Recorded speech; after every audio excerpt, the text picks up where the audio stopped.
think what I want to kind of run through, we're going to be announcing the winners of the 2020 Vision Awards, and we'll talk a bit more about those in a few moments.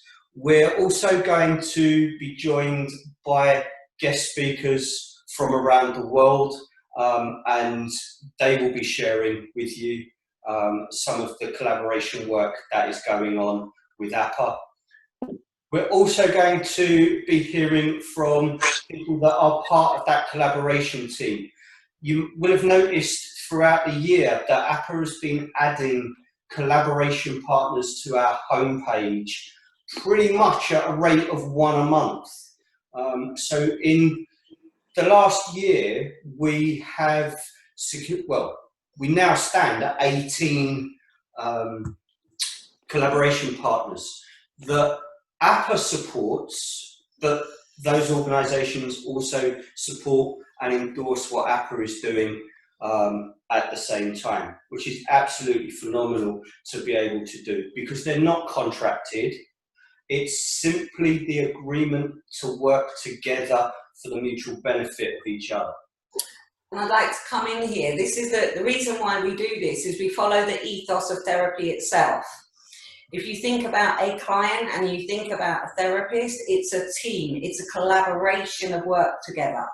So we literally take that collaboration and we take it out of the room and make it, no, I'll do this bit. Multitasking on stage. And we make it something much bigger, much greater, and a greater example of connection across the world, from the therapy room out and literally internationally. So when I say we follow this ethos, we follow it to the absolute.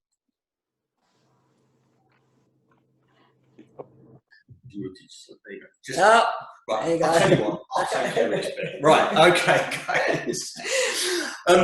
So first off, I'd really like to kind of give a special thanks to one of our mentors, someone that has helped us on not just the professional side in helping shape how APA works, but also shaping how we engage. And that only really sits with Asa. Asa has, since our very first contact, been a massive component for both Siobhan and myself. And we wouldn't be able to have achieved much of what we've done without his contribution. So a massive thank you from both Siobhan and myself to Asa. So thank you. We highly recommend everybody connecting with Asa. I had to work on pronouncing Asa's name for weeks and weeks and weeks and weeks and weeks.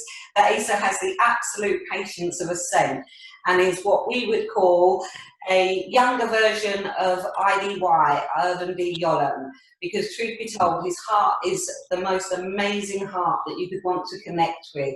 His kindness and his compassion and his support, well, you know, you just live up to people like that. They're an inspiration. And Asa, from my own personal heart, you've supported me individually with something massive recently. You're still doing that. I know you are. And I cannot thank you enough, all the way from across the pond to our little place in the UK, in London. Honestly, our thanks and gracious acknowledgement to all your work and support with us. It is truly, truly appreciated. And honestly, I recommend everybody to connect with Asa. He's an amazing individual, as, if I'm honest, all of you are. You know, I find myself, and David does, surrounded by an amazing, like-minded group of individuals that honestly, pulling people apart. There isn't anybody that I could pull apart and say, I don't want around me in the circle that I'm in. And for me, in the therapy world, honest to God, that's an amazing place to sit when you can contact any single person here right now, ask them for help, and you know what? You'd get it. You'd get a listening ear, you'd get empathy, you'd get understanding, you'd get appreciation.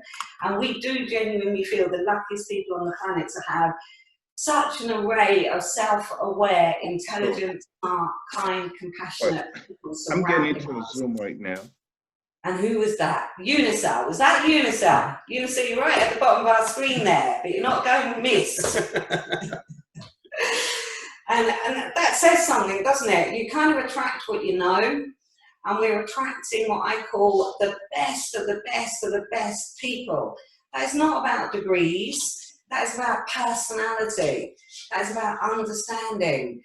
And you can't get better than the people that we've got around us. APA seems to have created this natural filter. Isn't it? Yeah, natural filter, where we never have people that are toxic in any way come to us. We have the kindest, the most compassionate, and empathy beyond belief. So when I say congratulations to every one of you for being part of us, I'm also congratulating ourselves for having created such an amazing circle of people around us. So thank you, because you're very much appreciated being here today. So, I would like to kick off the kind of announcement phase, if you like, by taking you on one of the biggest hurdles that we faced in setting up APA, and that's letting people know that this isn't just about psychotherapists, counsellors and coaches. APA reached out to the social care world, to the entertainment world, to the education world, to the justice sector. We have looked at absolutely every component that we can possibly get our claws onto, as it were, because we know the impact that positive psychology has in those arenas too. But because we know that they are connected to the world of psychology, the world of therapy, the world of coaching, we wanted to incorporate them into APA. In order to do that, we've had to go beyond what many people's perceptions of the therapeutic sector were at the beginning of our journey. To get there, we have used advocates. Yep. We have used amazing professionals in their sector to showcase what APA can do. What we are about to do for 2021 is start a full-blown ambassadors program. Ambassadors around the world will be advocating for APA beyond just the world of therapeutic engagement. One of those ambassadors, or one of the first ambassadors, is going to be our very own Jeff Newton, who, as his workload explodes in Brazil, he will be advocating for APA in Brazil and South America. Because within the region that Jeff works, APA is needed more than probably anywhere else on the planet right now. So we are extremely grateful to Jeff for taking on that ambassadorship. But yesterday we received confirmation that we can publicly announce that in 2021, APA will be working towards an ambassadorship with a huge hero of mine, Sally Gunnell, Olympian extraordinaire. Sally is the only athlete to have held Olympic, World, Commonwealth and European titles at the same time. She's a phenomenal advocate for mental health in the workplace, and she speaks regularly to businesses about the very same things that APA advocates into the workplace. So we are absolutely delighted to be moving forward and for Sally to have given us permission to announce her interest in working with APA moving forward. So, ambassadors, anybody that wishes to work as an ambassador for APA, the door will open in January. And we would welcome any suggestions or any thoughts or any requests for who you feel would benefit the organisation movement? Yeah, I'm very much of the belief that when we have more heads are always better than one. You know, arrogance sticks with one, lots of heads helps everybody. And in the sense of taking that ethos once again out of the therapy room and working together, the more collaborations, the more people that we're involved with, the more that follow our mindset of connectivity equals success, the better the world of mental health will be. Our entire aim is to create an environment where psychology is woven through education. Psychology is woven through the judicial system. Psychology is woven through employment and youth. You know, covering every single area, social services, judicial, education, mental health in particular. We need professionals on the ground knowing exactly how to work with people. We need professionals on the ground that have heart and soul. We truly believe that the personality of the individual working with anybody is the most important aspect of any qualification you can have, life skills and self-awareness. You use those two combined, you will create a good team with anybody.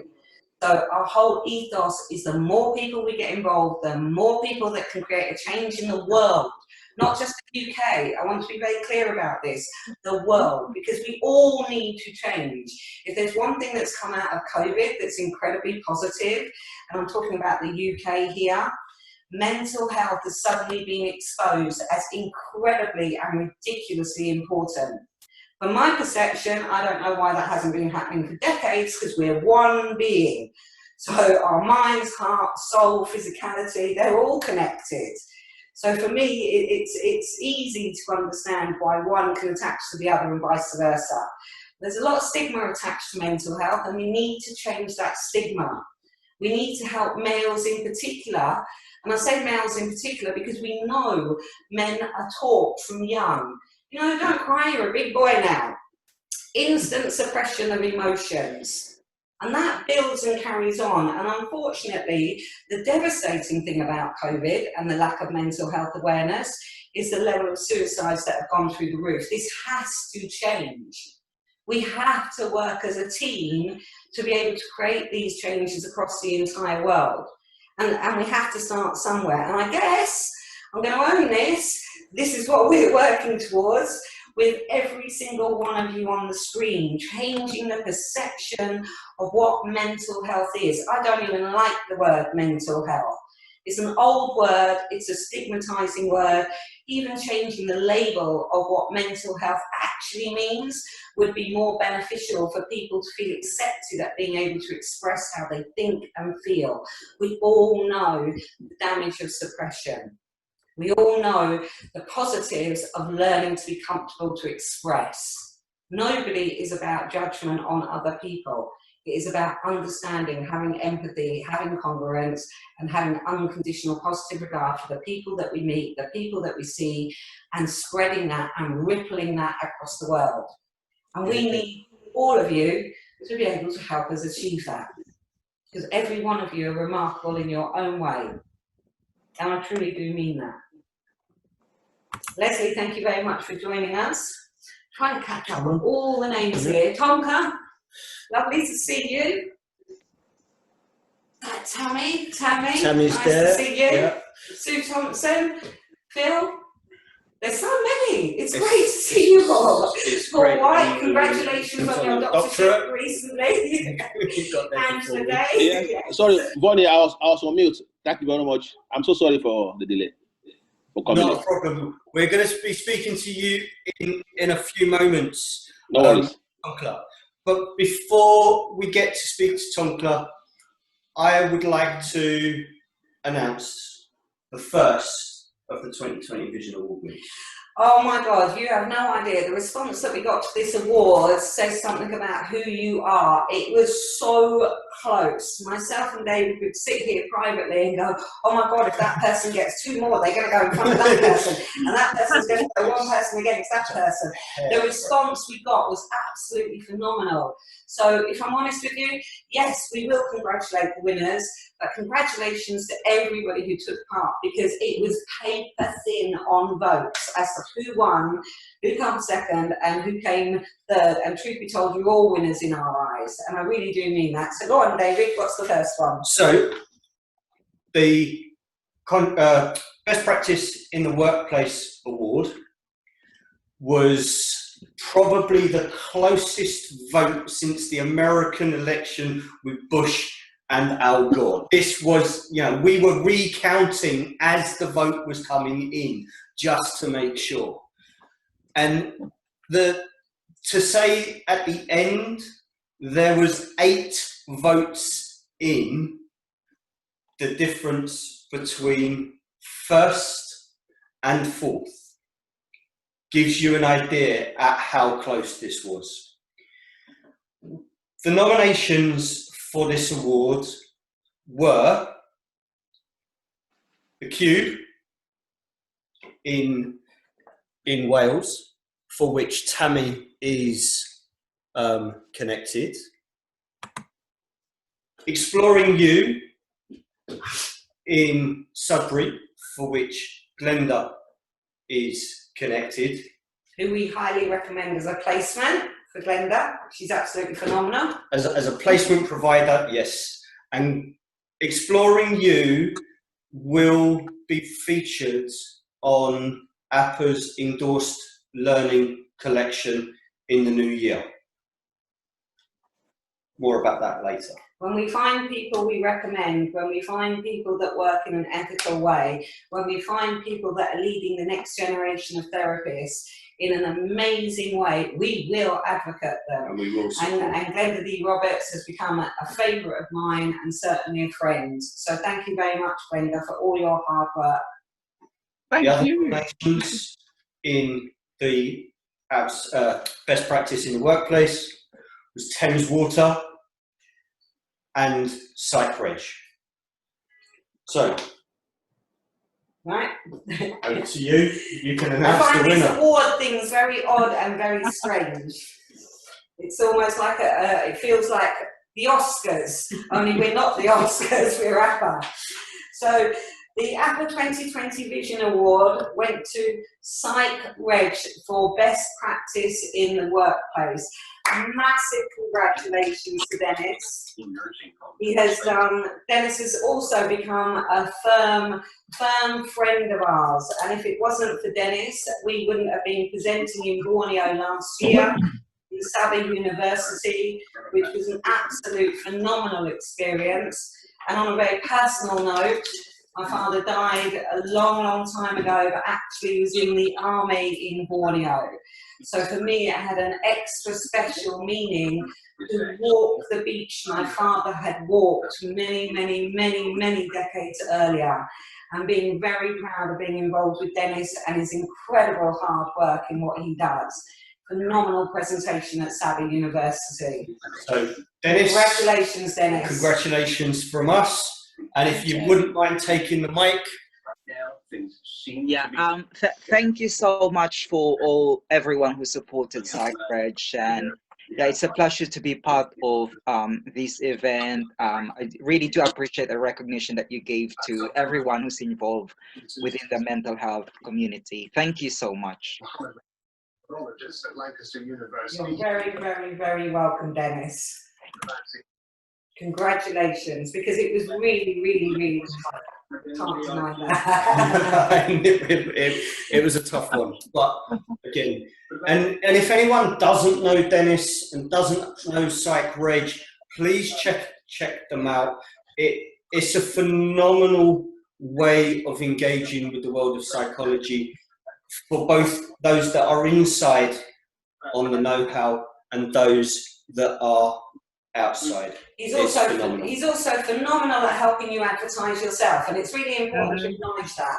Dennis is a brilliant blogger. He's a professional blogger, but he's also an incredibly self-aware therapist, a psychotherapist.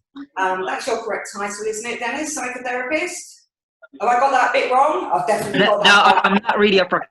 I'm just a blogger. I'm happy to publish anyone's article. I'm happy to interview anyone on my DRH show on YouTube.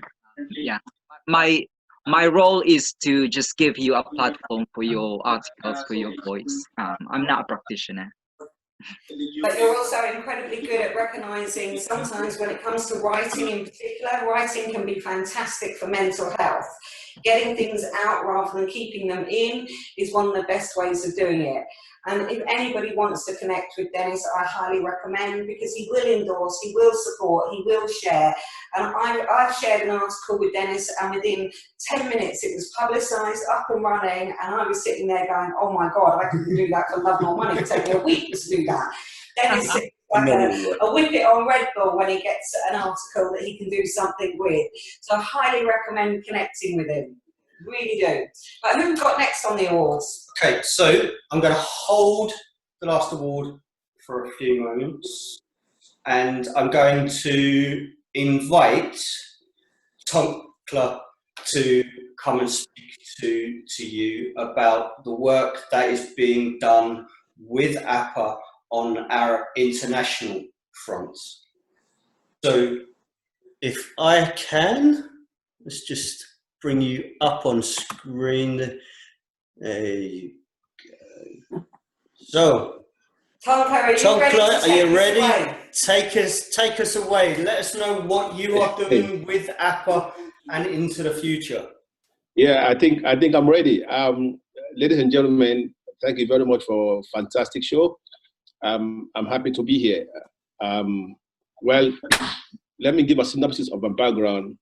My background is in legal. I'm a holder of LLB honors and MBA and LLM crime and litigation.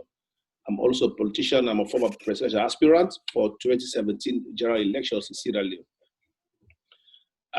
In a nutshell, the system that we have in Sierra Leone, I was born in Sierra Leone, the system that we have in Sierra Leone, or in Africa per se, has not been working for the ordinary people. And only a tiny amount of people that are getting the benefits that the national assets are supposed to actually cover holistically. So I met with David, and he presented me a package of information, I think, that will help. So we have a conversation. We actually met once in a meeting, and I am actually fascinated about the proposal. And David is a good coach, as well as Vonnie. And so the system that they have is not like a pyramid, but it's a system that's centered on a team working basis. So I'm intrigued with such a short amount of effort they've put into the project. And the project, I think, is a game changer. And given that what we have now is not working it's not actually trickling down to the ordinary people, it's high time for us to have a change. We need to actually enter into uncharted territory to try another framework that could help to change the status quo. So that's what actually influenced me, and the way David coached me on that night, that actually persuaded me as well. So I'm just here to register my appreciation and actually everything that David and Vonnie have done, and we are very grateful, and we are still actually looking into details of the project, and so that we'll see how we can able to implement it. It's going to be difficult, but if you as a leader you're not ready to take difficult decisions based on national interest, well, you might as well question your leadership. So I'm actually fired up to actually try to implement this project, and I hope Vonnie and David will take me along the way. And I have my other colleague, Mr. Payamba Abudin Kamara is here, and Mr. Yunus as well. I've approached him. Me and him have a meeting. We have a potential meeting to have a proper conversation in relation to what we are trying to take to Sierra Leone. So for the time being, I think this is a synopsis of what I have to offer, and we are still, as I said, we are still actually looking at the items of the project and see how we can able to blend it to what we have at the moment in Sierra Leone. Thank you very much. It's something that Vonnie and I spoke about very early on in the aspirations of APA on an international stage. Yeah. If we cannot develop a framework that supports mental health at the core, we will forever be trying to fit a glove onto programs and systems that aren't already working. Yeah. So being able to work with Tonkla and his team at taking the framework that APA uses to put mental health at the core of policy changes in areas such as Sierra Leone, and that's the first time we've actually declared where this core framework is going. Absolutely. And I am delighted to be able to do that because it plays right to the very heart of how important mental health is around the world. Countries like Sierra Leone are in such need for mental health and trauma-informed practice that for APA not to be at the forefront of that now doesn't make sense to us. So we're absolutely delighted for the connection and the work that's being done. So thank you very much. I must say, politicians don't usually impact on me in a positive way in any one shape or form. I'm never going to pretend about that. Having met Tonka the very first time, my head was going, oh God, a politician, let me see, you know, what they're going to be like. But credit where credit's due, meeting a man like Tonka, who has an amazing head on his shoulders for a politician, his desire to bring mental health into every single system within a country is, in my experience, absolutely unheard of. And truth be told, I need like-minded people around me. I cannot work with people who don't have the interest of the people that they're working with at their heart and their core of their soul. Tonkla, he's a politician I actually like. I like it too. Credit where credit's due, Tonkla. You knocked me off my socks. You made me feel incredibly welcome. You were so unbelievably understanding of what you want to achieve in Sierra Leone, and you want your people to have a better life. And for me personally, your understanding of what we were talking about was absolutely phenomenal, and your desire to bring it into the country, well, I've changed my mind on one politician at least, Tonka, and we've got to get there. So thank you so much for being the person that you are, because Sierra Leone deserves somebody that's a leader that is going to follow their country down the route and use mental health as a way of doing that, and the psychological approaches that APA use. So God bless you, Tonka, and God bless Sierra Leone, where it's going to go with your leadership behind them. Thank you, sir. Thank you. Thank you very much. Thank you, Bonnie. Thank you. As you can see, that's absolutely massive for us, having an opportunity to involve our own members in a country and how it develops using psychological approaches. This is like a gift from heaven for us. You know, it's not just working with a client in relation to that one person in front of us that ripples out. It is the opportunity to everybody associated with us to create a change across the world. Now, I don't think we can get any bigger than that. And that is very much thanks to Eunice's introduction, wasn't it? Eunice was the architect of that connection. And I'm going to ask Eunice if he can unmic for a moment. And Eunice, take the mute off. Come on. You know you want to. There you go, my friend. Eunice was somebody we connected to approximately, must be 8 months, 9 months, Eunice? It's longer than that. Is it was literally last summer.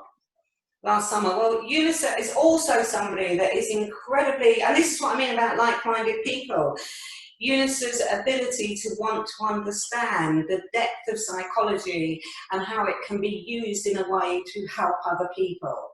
And Eunice and his connection, and this is what we mean about connections.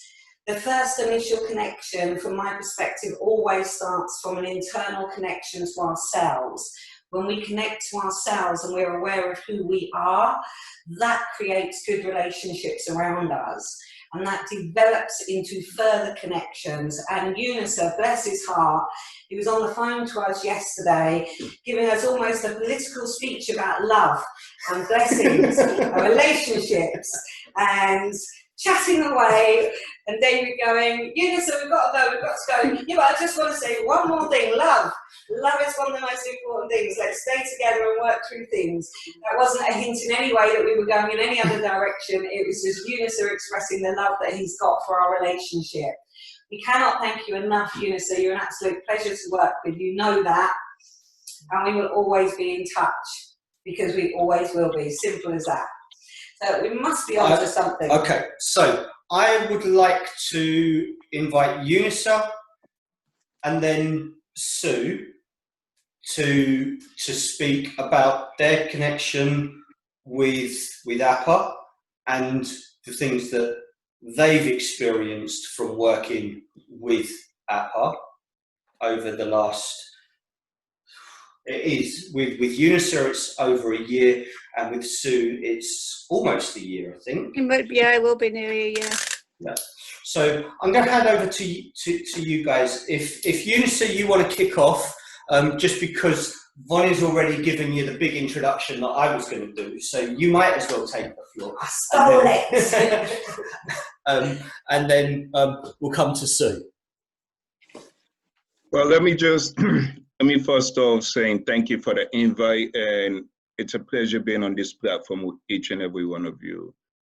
I met Vonnie because I was frustrated with what's going on with the youths, with killing themselves, killing each other, going in and out of jail. So we created a psychological program, and I was reaching out to a lot of, professionals. And Vonnie and I, the funny thing was that we hit it off as though we've been knowing each other forever. So with that relationship on, she said, you have to speak to David. I'm like, I don't want to speak to David. I want to keep it with you. Let's continue the conversation. But David turned out to be a wonderful gentleman as well. So we have taken on different projects. I just want to say working with APA, it's such a wonderful, it's just tremendous. I cannot express it in words. David and I have done numerous shows together. We've sat down, spoke about different projects, how to go about it, how to help different communities and so forth, and Vonnie as well along the team. So it's really a pleasure being a part of APA, and it's just an honor. So I thank you all. I'm a simple guy. That was absolutely beautifully put, and all we ask of you, UNICEF, it was a pleasure to meet you. And you're right, we tend to speak to people, and it tends to be a feeling that we've spoken to them forever. And I think that's where like-mindedness and connection really comes together. You can talk to people, and it really genuinely can feel like you've known them for decades, simply because the ability of the like-minded, when that shifts together, it has an amazing impact on both people. And UNICEF, yes, it was an absolute pleasure talking. I think we spoke for 2 hours, our very first conversation, wasn't it? It was a long time, but we thoroughly enjoyed it. Absolutely, absolutely. Yak for the United Nations, the pair of them, really good. Absolutely. Sue, where are our I can't see Sue. Where's Sue? Here, can you see me? There you are. There you are. Waving.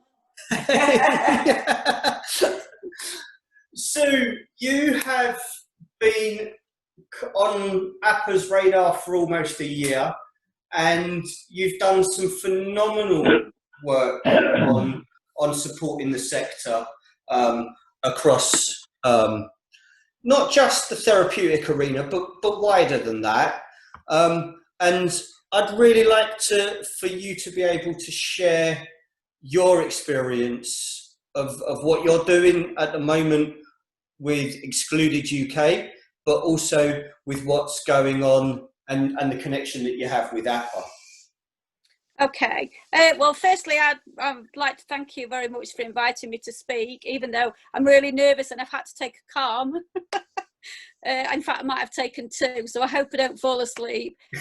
My relationship with APA has been a really easy, accessible relationship. I have not known any other organisation where you could speak to the people at the top quite so easily. And I've had quite a few conversations with Dave over time, and a couple of really long conversations with Vonnie.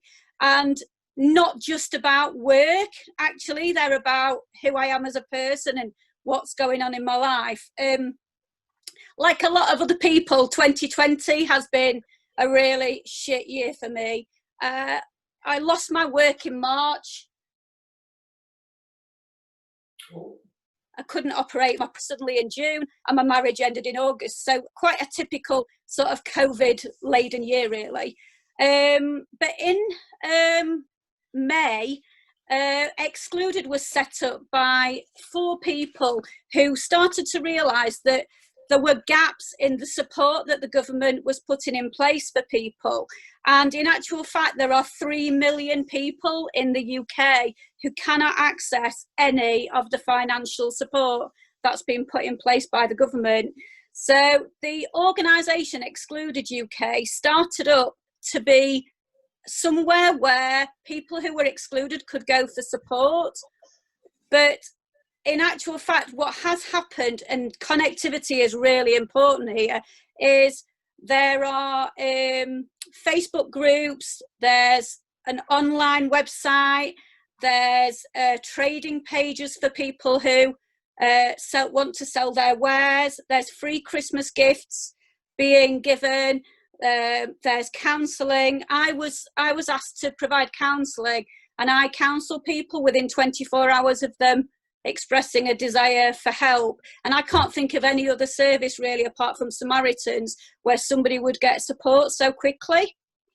And we've been looking after people all across all different walks of life, company directors, people on maternity leave, people refused furlough, people who were on 0 hours contracts, freelancers, people working in the events industry, people in the wedding industry, personal trainers, supply teachers, you name it. There are people across all walks of life who've been excluded. And I honestly believe that the community that we've created is what has kept people going. And unfortunately, we have lost some of our members to suicide, but we continue to be a group fighting together for parity for all the people who've been excluded, and we're being continuously ignored by the government, and that is just making us stronger as a group. And I believe that it's our strength as a community and a group that will help us to go forward. And I will fill in my 1,000-word essay, Dave. I promise I will. But I am, I feel so connected to APA, even though I've not done the actual work. And I feel like it's the most approachable organisation that I've ever come across. And that warmth from both of you emulates through everything that happens in APA and online. And I've actually referred some other people to join the group now, because I'm a bit evangelistic about what's going on. So I'm really excited to be part of both APA and Excluded UK, because for me, they're going in exactly the right direction and they're doing the right sort of work. That's exactly the way this sector should be moving, isn't it? Yeah. Absolutely. We are incredibly aware, because of COVID at the moment, the amount of people that have slipped through the net in relation to support, and a huge amount of the financial benefits that are out there are almost curtailed and often taxed in 2018. And I myself, who fortunately has been able to continue to work, wasn't eligible for any of the tax benefits, purely because I had cancer in 2018. So I financially didn't work hardly at all. That affected my tax, and that automatically excluded me from any of the benefits. Now, like I said, fortunately, I've been able to continue to work. But multiple people have not been in that position. The tax in 2018 has impacted on them massively. The suicide rates have gone through the absolute roof on the back of this. And I think Excluded, is it Excluded UK or is it just Excluded, Sue? It's Excluded UK. Excluded UK is a phenomenal organisation. They are literally getting on the news. I might not talk all the time, Sue, but I'm very observant, so I notice an awful lot on the news. They're talking to celebrities, they're getting publicity, and the work that that group is doing to support those people in there is absolutely incredible, considering so many of those people are devastated financially. An incredibly good job that you're doing there, Sue, and well done for doing it. And a pleasure to know you as well. Oh, thank you. You too. Thank you, Sue. Thank you very much. Thanks. So, our second award of the afternoon. The contribution to mental health is something that when APA started, we wanted to make sure that individuals and groups of people that made a major contribution to changing the approach to mental health were recognised. The sector previously has awarded recognition based on payment. And this is, in my mind, and I know in Vonnie's, because she'll tell me to shut up if I'm wrong, is a conflict of interest. You cannot pay for recognition of good work. So for us to create something where individuals can be recognised for what they do on a day-to-day basis was extremely important. And I'm just going to run through some of the nominations.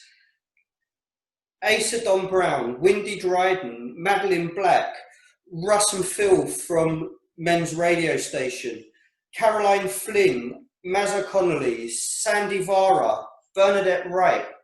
All of these people have contributed to mental health in individual ways that have really shaped the impact that they have on the people around them.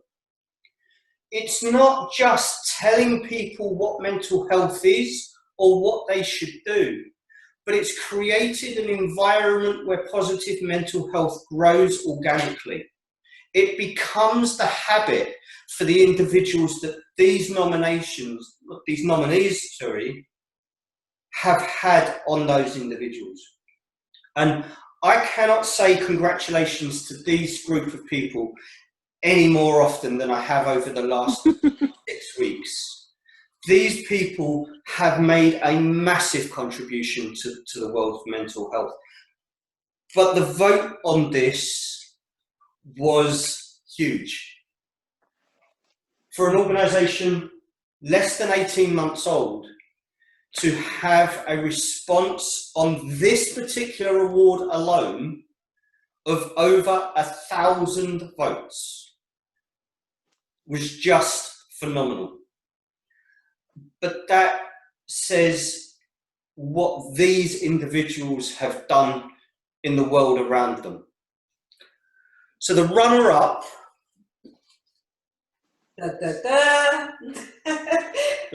runner-up of the contribution award goes to Asa Don Brown. Asa, congratulations. For a vote based in the UK to be a runner-up from an international stage is absolutely phenomenal. And you know what I think about you. I'm just going to shut up on that one. You know what we both think of you, Asa. You know, but it is important to appreciate the geographics of places, because in the UK, Asa isn't as well known. We know that. But at the same time, to be able to become runner-up on the basis of what he's achieved and the votes that he got, it said it all. And like I've always said to people, connect with everybody on here in whatever way that you can, because every one of you are great people. And we've already expressed exactly how we feel about Asa. Asa knows where we sit in relation to him. And one of these days we'll be knocking on his American door and asking for a bed for the night. And I guarantee it, at some point that will come, Asa. So, the winner is inside there. Okay, so the actual winner This was crazily tight. So the winner of the APA 2020 Vision Award goes to Russ Kane and Phil Dave of Men's Radio. I think that's very much where they were on a little bit of a, well, they also have an advertising platform, so they actually did incredibly well to get the amount of votes that they did. But we also speak to Russ and Phil. I don't get the opportunity to talk as much as David does, believe it or not, despite being the female that's supposed to be the one that talks more. David gets that opportunity more than I do. But Russ and Phil have always been lovely to us every single time I've ever had an interaction with them. And the work that they do to highlight men's mental health. Funny enough, as I said that earlier about males in particular being taught to suppress, they really do an incredible job. And if they save one person's life, just one, and I'm sure that they've saved others in their work, but one person's life is worth every ounce of work that we can ever do for anybody. So massive congratulations to Russ and Phil. And we'll be sending that to them. Gents, I would love for you to let people know more about what you guys do. Look at that. Look, that's a professional, isn't it? You see the microphone come across. Look. I should probably declare that I met Russ many, many moons ago when I was working in hotels and Russ was working in Capital Radio. But what you guys do now is absolutely phenomenal. So guys, over to you. Please share a bit more about Men's Radio and what you guys are doing. Well, first of all, thank you so much. It really is it's a huge honor. And Siobhan and Dave, thank you so much. It really is a sort of vindication and validation of what we set out to do. I'd like to share this with my business partner who's sitting there very quietly, presumably on the International Space Station, Howard Jameson, who is the quiet one amongst us all, but he's always there working diligently and endlessly. We set all this up on a handshake in a Greasy Spoon Cafe somewhere in Covent Garden, and the rest is history. I particularly would like to publicly thank Phil Dave for putting up with me three days a week. Phil, people always forget, they just think he has nothing else to do. Phil is one of the most respected producers in British radio and has a huge history. He's enormously experienced, and it's an absolute joy every day to be working with him, and thanks to everything that he does behind the scenes. We never expected it to take off this way. You know, it's a dream. The reaction has been extraordinary, but without doubt, as I said to Howard Jameson, you know, we can either quit now in COVID or we can double down. Well, I've always been a gambler. It was time to double down, because without a doubt, the side effects of COVID for mental health are going to be shocking. Domestic violence is going to go through the roof. Coercion is going to go through the roof. Divorce is going to go through the roof. And the sheer stress of this extraordinary world in which we unfortunately find ourselves with globally is very, very telling. And even the strongest of us struggle. All of us struggle every day.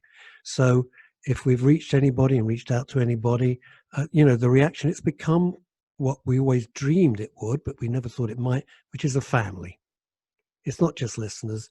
They feel comfortable to discuss all sorts of things. And so many times our guests say, well, I've never said that in public before, but, and that's great. So once again, to APA, thank you so much. I'm sure Phil would like to say something, but from me, thank you so much from the bottom of my heart.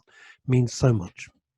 Yes, well, I pretty much echo what Russ has said, but if I may just also declare publicly that it is actually a great pleasure working with Russ as well. And anyone who knows me would know that I wouldn't actually do anything that I'm not that keen on doing. So most certainly working on men's radio station and women's radio station as well, the limited involvement I have with that, is absolutely a pleasure. I think what I do want to highlight, though, is that how often award ceremonies as a whole typically highlight individuals who do something for self-gain. And what I particularly like about this award ceremony is that there's not going to be one person who's involved with this who doesn't do something to benefit others. And that's what I think is going to make this stand out a mile. And how personally, as much as I would love to see it being on the same scale as the Oscars, as Siobhan that you alluded to earlier on, that it does feel very much like the Oscars. And I'm not going to lie, I did only join this for the £36,000 goodie bag, which I'm still waiting for. But even so, the point is that it's amazing to see that people are selfless in an age where it feels like people are more selfish than ever. And for me, I just think that sort of, even if I am a fraction of what goes into men's radio, being a part of that, knowing that some people do openly declare that it does make a difference to them and helps them is a tremendous honor. And I very much hope that sort of, if any awards ever came anyone's way in the future, it highlights selfless behavior as opposed to highlighting selfish behavior, which is typically speaking what those who say, oh, I must thank my agent, oh, I must thank my family, thank you so much, I couldn't have done this without you, when of course really I don't advocate violence. You do want to hit them, really. So honestly, well done to everyone who's involved in this. Bravo especially to you as well, Dave and Siobhan. This is jolly decent of you to put together, and thank you. I'm going to shut up waffling now. Thank you very much. Russ, I do think we've almost got Phil speechless. I think he's actually worked himself down. What makes me laugh, I have to say this, Phil, you echo my language on a regular basis to David, because I'm always saying, I'm not violent, but I'll kill him. I'm not violent, but I'm going to kill him. So hearing you say that, it's so typical of me in many ways, in the nicest possible way, David. We don't advocate violence, of course we don't. We just like to kill each other in the process of that. But yes, the reason we do these awards, and you know, you're absolutely right, it is about being selfless. We gain nothing ourselves apart from the pleasure of advocating amazing professionals for what they do. That is what we're about. We enjoy seeing people succeed. We enjoy seeing the impact of their behaviour on other people. And we're always going to celebrate that from our hearts and souls, because that's what we are and that's what we do. So thank you very much, Phil, because it is selfless and there is no contract in place. You haven't sent us 20 quid in our back pocket to make you win. So do take our congratulations. It's very well deserved. And like I said, if you save one male from being suicidal and living the rest of their life due to the work that you two do, well then that's enough. That's more than enough. And you deserve recognition for the efforts that you put in for that. So well done.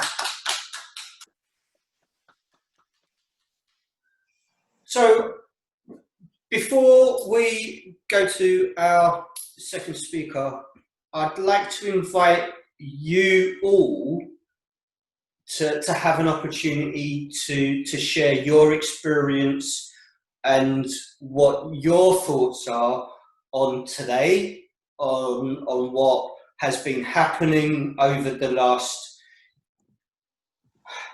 year. 18 months. APA's been here 18 months. What has APA meant to you guys? Let's share some of that and have some positive kind of vibe moving into the last part of this afternoon's celebration. So, yeah, who wants to jump in? Yes, I was going to say, if you want to put your hand up, because obviously David's given an open invitation, so if you all do it all at the same time, you're going to be completely lost and I'll leave. So if you want to say anything, just stick your hand up. Hands, go for it.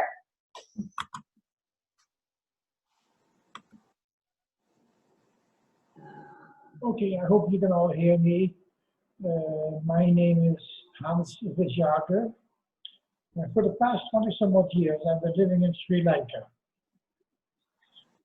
Due to the COVID-19 epidemic that has been happening in this world, I have not been able to see any client whatsoever in my surgery. But the most positive thing that has happened is that I am now seeing everyone via Skype. They pay me in advance, and I see everybody via Skype. And these are people from the United States, from England, from Australia, from Sri Lanka, and everywhere else. My suggestion to everybody,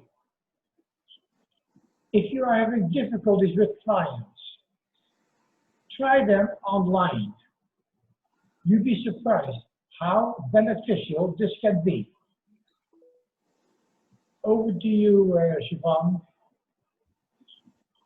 Hans, I've known you for a very long time. Funny enough, I tend to, people I've known for years and years and years are suddenly becoming more and more involved in what we're doing. Hans is one of the loveliest people that works in one of my favourite places in the world, Sri Lanka. I've been there, so I know what it's like. I know the divide between rich and poor. Sorry, Hans? You never came to see me. That's because I went before I knew you.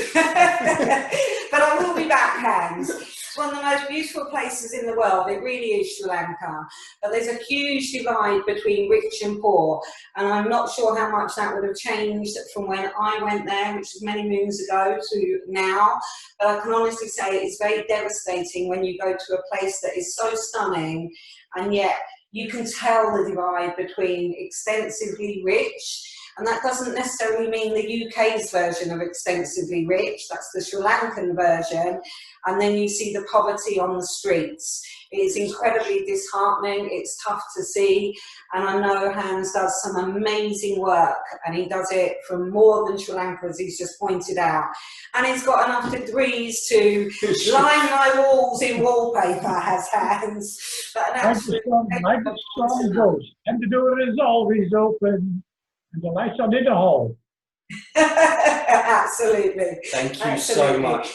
Leslie, I saw you waving your hand there.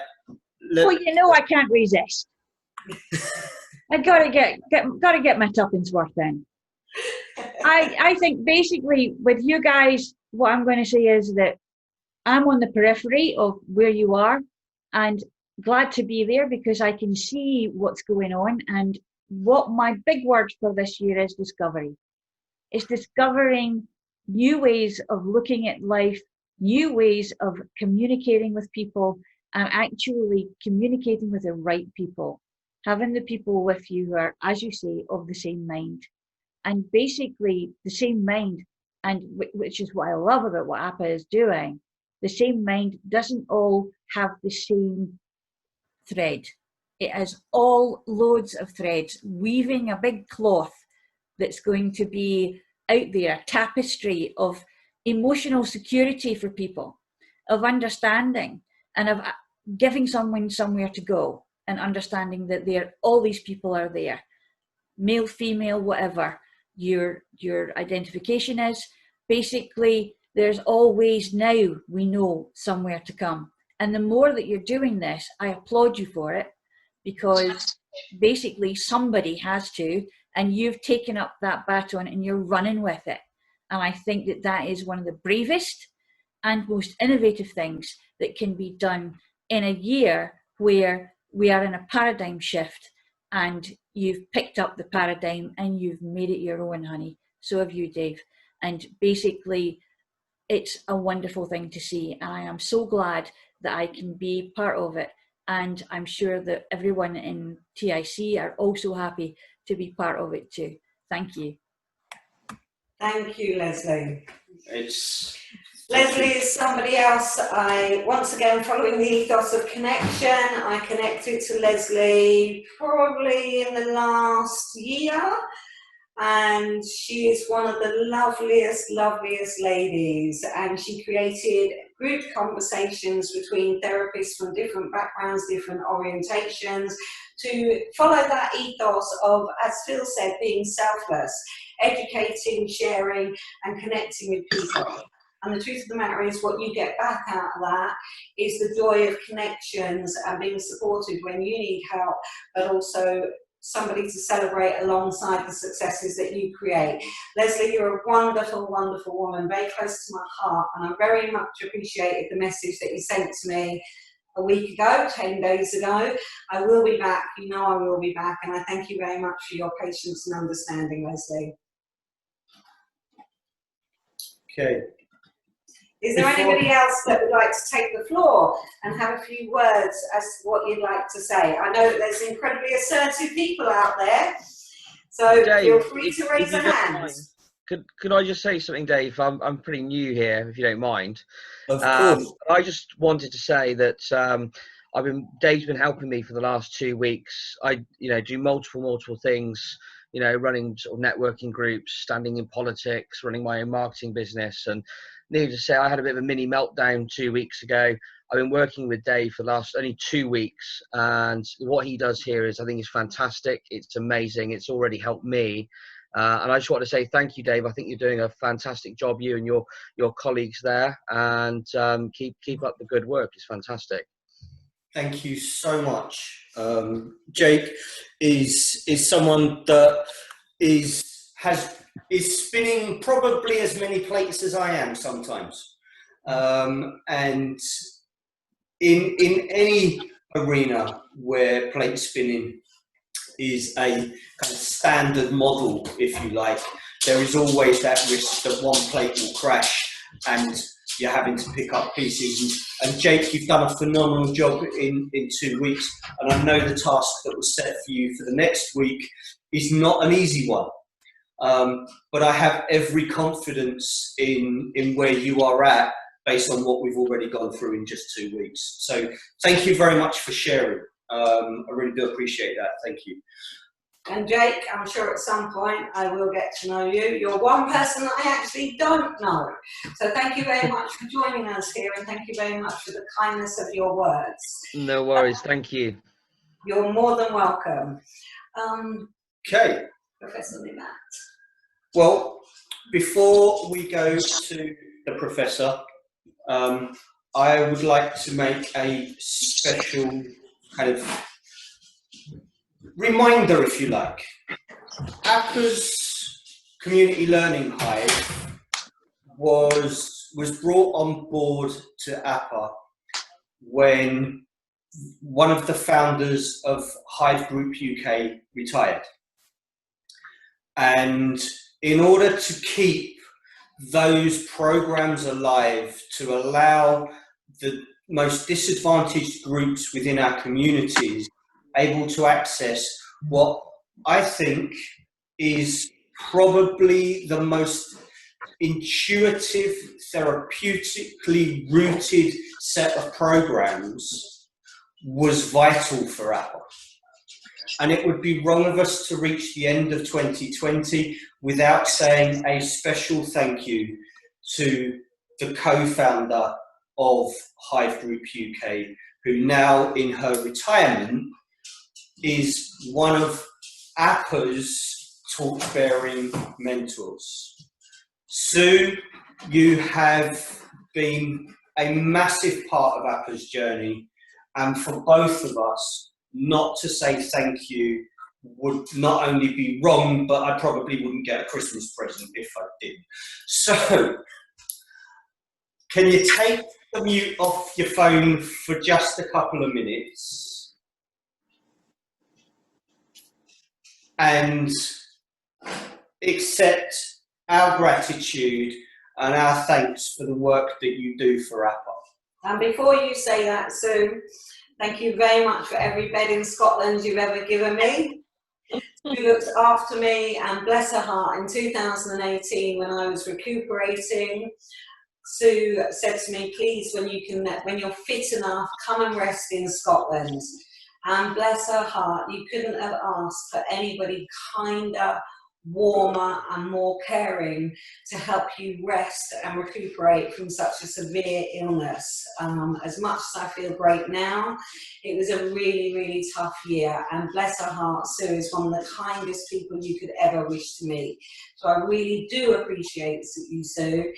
And I do thank you for every bed you give me up in that lovely house of yours by the sea. And we will see you again soon. So please take the floor away and express whatever you want to express. Thank you both. I probably wouldn't have retired when I did if APA hadn't agreed to take on the training programs. I was so, so grateful. They were and are programs that I would have wanted to have been involved with as a practicing social worker. And some of them, in part or incompleteness, I used in my social work teams, but possibly not as put together as fluently as they were when they started life in Hive. And that only happened because of Dave's ability to pull all the strands together, and for his willingness to understand from things he grew up with as the child of a parent who thrust fostering onto him and said, we're going to be a foster family, and he accepted that. And he has used, as some of his videos have shown, those very early experiences to become the person and the force for good for all that he is now. As a parent, I couldn't be more proud of him or of Siobhan, who has not killed him yet. Thank you both. The knives are always left in the kitchen, nicely, safely locked up, Sue. Nice to know. And they have been blunted, ladies and gentlemen. The knives have been blunted. Sue is a senior social worker, retired now, but her experience as a foster parent, but also as a senior social worker, and the amount of children they foster through their home is absolutely amazing. When you think, is it 97 children or 96 that went through your house? 96 in just over 10 years. It would not be allowed nowadays. And this is where APA relies on the, if you like, the life experiences that we go through to educate and help increase our own understanding of ourselves, but also the impact we have on others. And as David just said, it wouldn't happen now, but that's 96 lives that have been changed for their future, being in a family that was incredibly loving, incredibly caring, and you couldn't ask more from a social worker, never mind a human being. They are one and the same most of the time, that actually Sue represents to us, but also to the work that she's done in her history. Congratulations, Sue, on your retirement. You thoroughly deserve it. The bed's still available. Thank you. and as the son that went through that experience, I can only imagine how harsh it has been at times, especially at 16, saying, right, that's it, I'm out, see you later. But the friendship that I have with the woman that is my mother, but is also my friend, is something that I will cherish for always. Thank you very much. Whereas if it was my mother in there, it'd be like Mrs. Brown's Boys, and you'd have a comedy show for the rest of the afternoon. Thankfully, my mother sits not behind a computer screen because she wouldn't even go near Wi-Fi. So you're probably very safe only meeting Sue, as in David's mother, definitely rather than mine, as lovely as my mother is. So thank you very much for all your support, Sue. It's never ending and always appreciated. Now, where are we at in our menu? So, ladies and gentlemen, I would like to introduce Professor Kapoor to the room. Professor is the head of the Peaceful Mind Foundation, and is someone that APA is very excited to be working with, and I'm going to leave the professor to let you know more about what that connection is and where the future is taking APA in relation to the Peaceful Mind Foundation. So, Professor, over to you. Yes, thank you, Dave, and heartiest congratulations to each and every one of you who has won the award. And APA has been very, very kind to share their blessings with Peaceful Mind Foundation as well this year. And we are very proud to collaborate with them at various stages. So just to tell you brief about our organization, Peaceful Mind Foundation works to promote mental health very simply. It's an advocacy body to promote mental health and well-being for people. We have different projects under Peaceful Mind Foundation. We have Global Youth Mental Health Forum. We have Open Mic Karaoke. We have World Leaders for Mental Health. We have Global Academy of Psychological Sciences, etc. And we are just about to redefine our Peaceful Mind Fellowship program, which will be launching next year. So all these projects combined together, we promote, and the idea is to promote happiness and to make people realize that mental health is very important. It is something to be appreciative, and it is something that people should perceive as an important part of one's life. We have collaborations worldwide. We have branches and representatives in more than 42 countries in the world. We have high-profile VVIPs who are supporting us. It's a non-charity, non-donation organization, but we have people who are supporting us by giving us their voice and their network to even collaborate further. The website and everything can be taken by from APA. Dave would be very kind to share with you all. I can also write it down here. So that's all about us. I'm based in India, New Delhi, but a global citizen, I can say. Thank you, Dave, for this platform. And we'd like to say that's our most recent collaboration. And once again, it's amazing to find somebody all the way on the other side of the world that believes so strongly in the ethos of mental health, making people aware and creating a collaboration. And you are the perfect example of like-minded people. So when I do say thank you, Professor, for coming on board. Thank you for nudging me non-stop on Twitter for an invitation to talk. We got there in the end. And it was an amazing conversation to find somebody like yourself and to be able to collaborate and join in and reach another part of the world all the way from London to yourself and back again.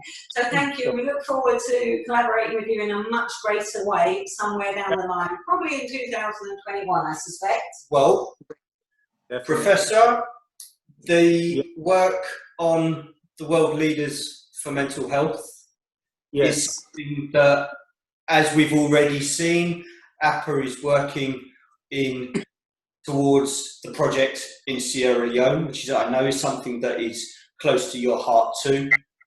Yeah. And the negotiations around World Leaders for Mental Health will continue, that we've already started, but APA is extremely proud for this connection to exist, because as a framework on supporting those world leaders to put mental health at the heart of governmental policies in their countries is something that is the newest change in the world of mental health. Yes. It's something we can only really dream of. You know, as a private practitioner that has been in my nice, lovely, thriving little private practice that I go to almost every single day, about 2 days a week, to actually extend our ability with everybody involved to reach people across the world and create change. For me, every time I think about it, it scares me like you would never believe. But at the same time, it's the excitement of recognizing every single person here has an opportunity to be involved in that. And every single person has the availability within themselves, if they choose to want to play a bigger part in world changes of mental health and the impact of mental health for all individuals concerned. If we don't start somewhere as a human race to create change and recognise the impact of self-awareness, somebody has to start somewhere, and all together we can do it together, and we can do it now. And it's a really great change for 2021 that I definitely and personally hope to see it be like a dream come true, to see psychology woven through every single practice that is out there and every single political system. What an amazing thing to even think about achieving. It really is. Definitely. The way this connects to our membership body, and I think it's important to let everybody see that this isn't just APA going onto a world stage and putting ideas forward, but it connects back to our members. APA was formed as a membership by members for members. And at the very heart of what we do on the international projects is make available to those international projects our members as international consultants. So the executive teams, both on the project with Tonkla in Sierra Leone and the project with Peaceful Mind Foundation and World Leaders for Mental Health, our members become the approved contact for guidance on therapeutic points of contact. That means every single member has a part to play if those executives reach out for support and guidance, either on an individual level or on an advisory level around policy, operational delivery, etc.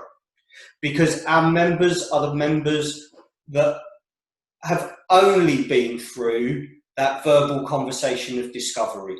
We know how members react under pressure because we put them under pressure in order to join.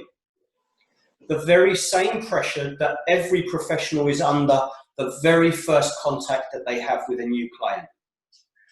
We cannot be in the room at that point, but what we can do is replicate that emotional point of contact and make sure that the professional is not unloading their baggage onto the client.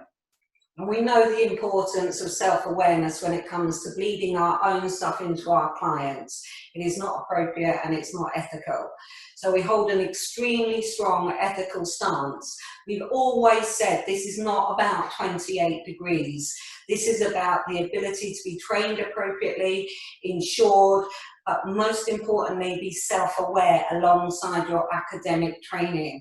There is no therapist, and I will stand on my own reputation here and say there is no therapist that is going to be good as somebody with a therapist that is self-aware. You have to know your stuff. And if you don't know your stuff, it's a little bit hypocritical to sit in front of somebody if you haven't traveled the journey yourself to understand, and yet you work with somebody in front of you and expect them to understand. So we follow the thread of congruence, empathy, unconditional positive regard, and self-awareness throughout every single thing that we do. And that's how you're all here. Because without us having that art and that ability, we wouldn't communicate as well and as efficiently from the heart and soul that we've got. And that wouldn't turn into every one of you being with us now, our members, and where our life is going to take us. And credit where credit's due, we are surrounded by amazing individuals, and you really deserve all that praise that I've just given you, because you are great, and we do appreciate you. So thank you. Thank you very much to all of you. We really do appreciate you. I would like to hand over to our final speaker. Asa, you are a mini IDY. I know, he's even got the hat. I cannot say how much of a role model this man is becoming, because I think I've got the same hat in blue. I've got the same one in green right there. So we're working up the colours. We will get to the black. But Asa, I'd like to hand over to you to share your thoughts on the power of connection and the very thing that is at the heart of everything that we do. So over to you, my friend. Hello, guys. How are you today? So thank you. They came, I don't know if you feel the same way, but it feels like we've wrapped up pretty quick today. It's gone by, I guess when you're enjoying yourself, time flies, right? What an incredible group of speakers today. And, I've enjoyed listening and learning about each and every one of you. Congratulations to those that have earned and been nominated these awards. For me, the award isn't so much about the award, but it's just knowing that I'm having an effective way in my world.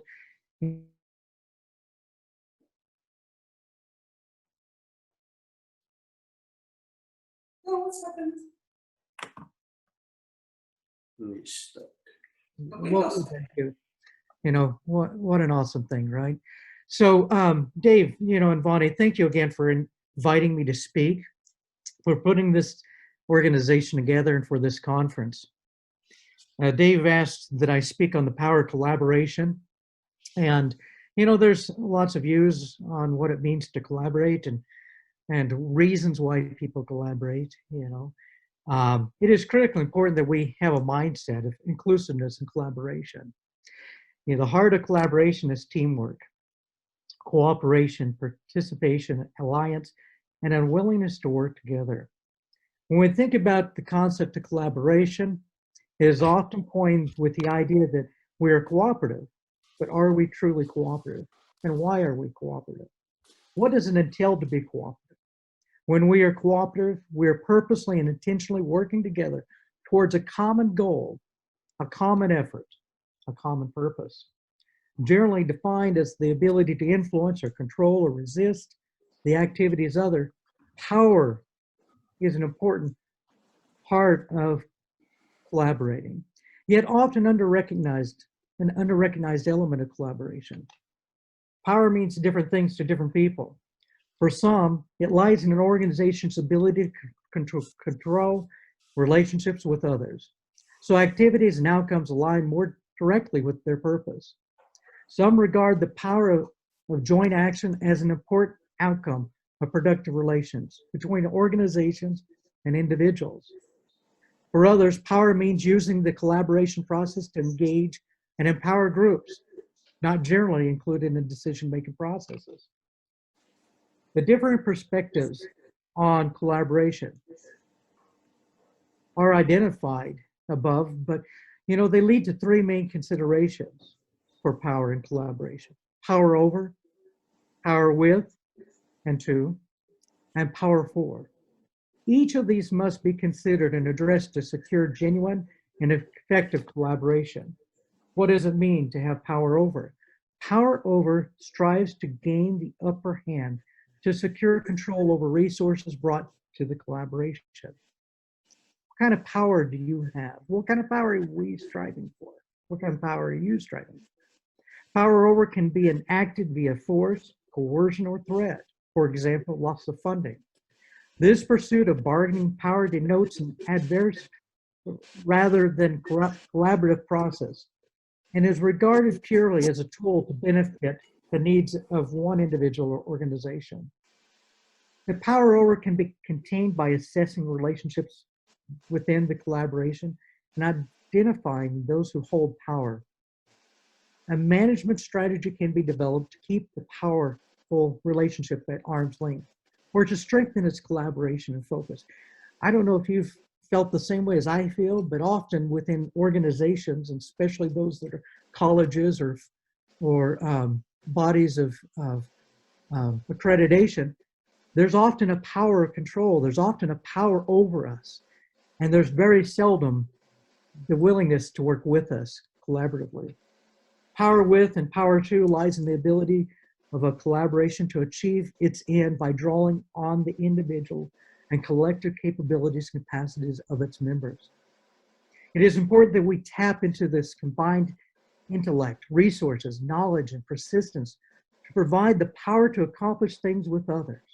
By relying on one another, the power resides within the group, not within just an individual or groups of individuals. Power with and to is the best facilitated by understanding the processes taking place within the collaboration and using existing diagnostic tools and strategies to strengthen and embed power as a core operating norm and value. Power 4 extends collaborative membership and decision-making to stakeholders, generally not included in the process. This integrative approach is based purely on the concept that it is the right thing to do. Are we doing the right thing?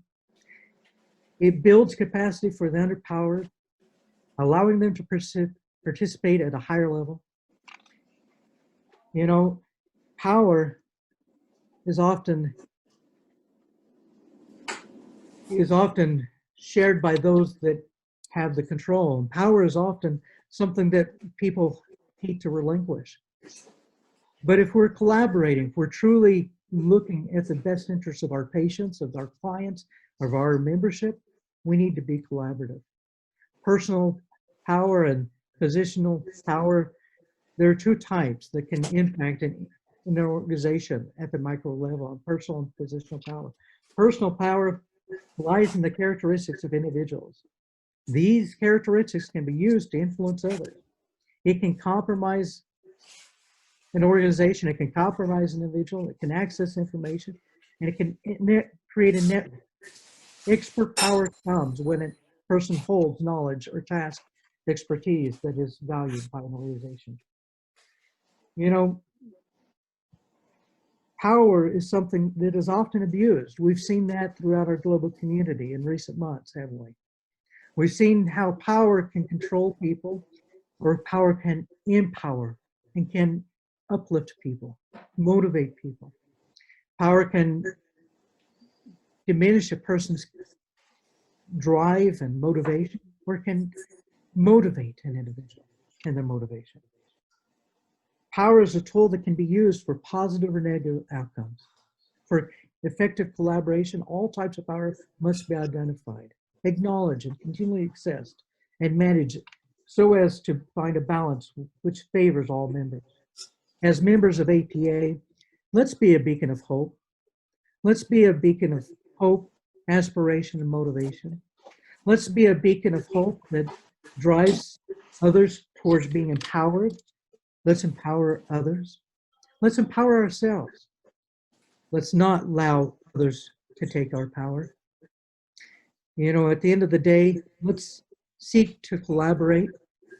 Let's seek to, you know, hold hands and maybe not so much today with COVID. That's a little bit of a joke, but you know, let's definitely work together. Let's seek to, you know, empower those around us. And then when we empower someone, remember, it doesn't make us less an individual or less an organization. Rather, it creates a greater good for our global community. When we empower someone, we're in essence giving them the ability to say what they need and to feel capable of making decisions on their own. People that often have power don't want to share power. I say as an organization that we look at empowering everyone within our organization, our clients, our patients, and that we seek to collaborate for the betterment of others.